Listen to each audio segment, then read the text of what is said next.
صباح الخير. صباح النور. ازيك؟ عامله ايه؟ الحمد لله. شكلك قلقانه. انا لا خالص، انا كويس. ايوه انا كويس. طيب عايزاكي ترتاحي كده وتحكي لي. انا معرفش الموضوع بدأ امتى او ازاي وليه، بس هو شعور مفاجئ انا بحس بيه وبقى ملازمني ومش بيسيبني، وانا مش عارفه ليه بحس بشعور زي ده.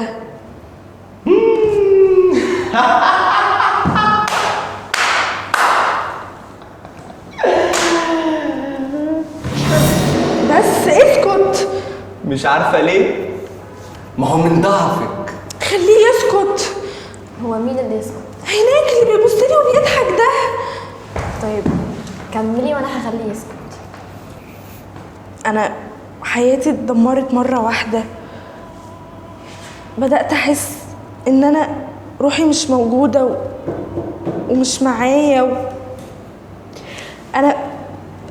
انا بقيت في دايره مقفوله وكل يوم بتضيق وتضيق، وانا حاسه ان هي بتخنقني، وحياتي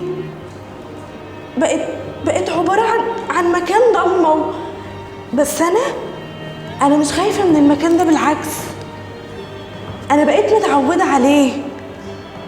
بس هو مش بيسيبني وخلاني اخسر ناس انا كنت بحبها ولسه بحبها. بس انا ما بقتش عارفه اتعامل، ولما حكيت لاهلي تريقوا عليا وقالوا لي دلع ولا هرمونات وحاجه وهتعدي، وانا والله نفسي ان هي تعدي. كرهني في كل حاجه وخلى ايامي شبه بعض ومش بيسيبني. بصي قاعد ازاي، مش قلت انك هتمشيه؟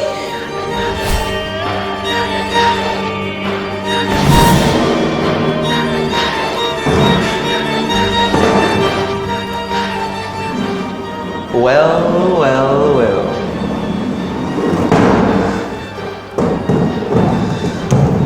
حقيقي بجد انا فخور بيكي. بس ايه الشطارة دي؟ بقينا بنعرف نتكلم اهو ونعبر عن مشاعرنا. انت عايز مني ايه؟ انت ايه يا لولو؟ انت ايه؟ انت ليه بتعامليني كأني غريب؟ بصي انا هقولك على حاجة، الدايرة المقفولة اللي انت بتقولي انها بتخنقك دي مش بتخنقك. الدايرة دي انت بتقولي ان انت تعبانة ومتوترة ومش عارف كلام ملخبط كده. مش مشكلة، اعملي اللي انت عايزاه، مش هتقدري تغيري حاجة. عارفة ليه؟ عشان احنا واحد. لا لا لا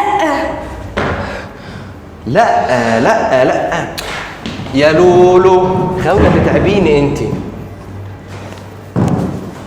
انت ليكي من غيري يا ماما، ليكي من غيري في الدنيا. ده احنا ملناش غير بعض، احنا الاتنين كده قابل تحفة.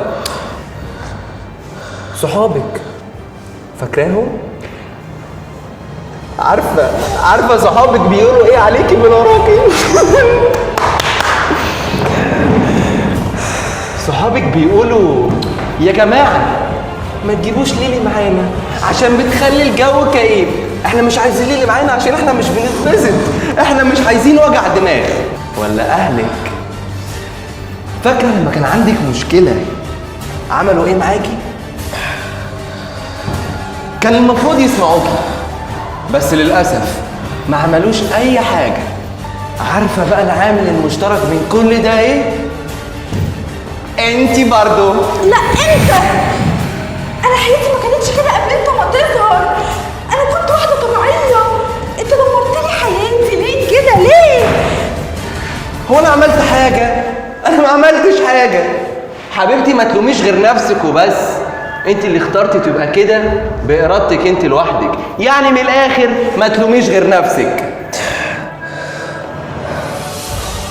ارحمني بقى، كفايه ابعد عني. انت عايز مني ارحمني، كفايه.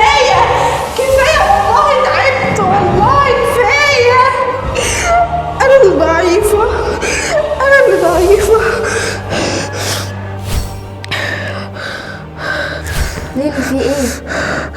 انا اللي ضعيفه. انا ازاي بتقولي على نفسك ضعيفه وانت عديتي كل ده؟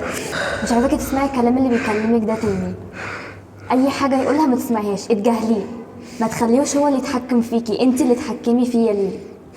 مش انت عايزه ترجعي لحياتك القديمه، تنزلي مع صحابك وعيلتك، يبقى انت اللي هتخرجي نفسك من الحلقه المقفوله دي. اهم حاجه ما تكتميش في نفسك كده تاني. شوفي اقرب حد ليكي واتكلمي معاه واحكي له وفضفضي معاه. يلا بقى يا ليلي، يلا بينا نقوم. مهم قوي انك تعرف، بغض النظر عن انت في انهي مرحله في حياتك، بغض النظر عن قد ايه حزنك بيلاحقك، عن قد ايه الدنيا سواد في عينك، دي مش النهايه، دي مش نهايه قصتك، دي مش اخر صفحه في حياتك. مهما كان الموضوع صعب بالنسبه لك، في ملايين من الناس حاولوا قبلك يطلعوا منه ونجحوا.